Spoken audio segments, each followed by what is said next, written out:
Yo tout le monde, c'est Steph, on se retrouve pour le premier épisode de HDD, Histoire de Dino. Aujourd'hui on va s'intéresser au mastodon de la mer, ou bien sûr l'ancêtre des requins.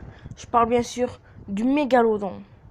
Alors le mégalodon, aussi appelé Carcharodon mégalodon, est une espèce éteinte de poisson qui a existé durant le Cénozoïque, qui est approximativement entre 28 à 1,5 million d'années, soit la fin de l'Oligocène. Au début du Pléistocène, et donc durant tout le Miocène et le Pliocène, bien sûr, le mégalodon est considéré comme l'un des plus grands et les plus puissants prédateurs de l'histoire des vertébrés. Et sans doute un impact profond sur les communautés marines.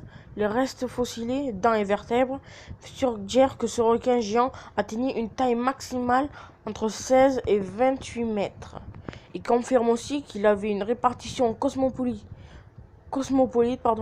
et les scientifiques suggèrent que le mégalodon ressemblait à une version trapugéante du grand requin blanc. Et si on parlait d'extinction, l'extinction du mégalodon se résume ça. Dans son temps, le mégalodon qui existait dans le Miocène et le Pliocène correspond en grande partie à celui du Pelagornis, un oiseau marin de 7 mètres. Vous voyez sûrement la photo. D'envergure, on peut supposer que leur disparition est peut-être liée et due à la raréfaction de leur proie et des poissons de grande taille elles-mêmes, qui sont liés au refroidissement du climat. Durant le Pliocène, en effet, n'importe quelle perturbation prolongée de la chaîne alimentaire est à même éradiquer un prédateur ayant de tels besoins métaboliques.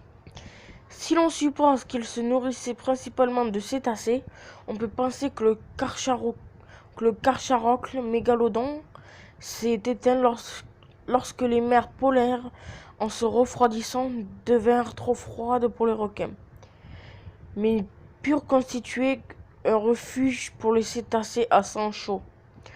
L'émergence de grands cétacés, prédateurs chassant un groupe tel que l'orque, n'a pas contribué à l'extinction du mégalodon.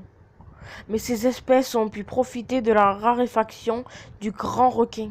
Contrairement à lui, les orques ont la capacité de vivre en eau glaciale. Il n'y a pas d'indice d'une concurrence entre les orques et les mégalodons. Durant le règne des requins, aucun mammifère marin, carnivore ou autre, n'a su supplanter, mais des espèces de cétacés carnivores comme les orques sont apparues et d'autres ont disparu avant l'extinction du mégalodon. Alors il est possible que ce soit d'autres requins plus petits et mieux adaptés à la chasse aux proies, plus modestes mais plus nombreuses, des pinnipèdes ou poissons pélagiques qui ont concurrencé le mégalodon, trop grands et trop spécialisés dans la chasse aux grands cétacés qui purent se réfugier au pôle. On a aussi d'autres suppositions. Le début des glaciations, en provoquant l'abaissement du niveau marin, aurait fait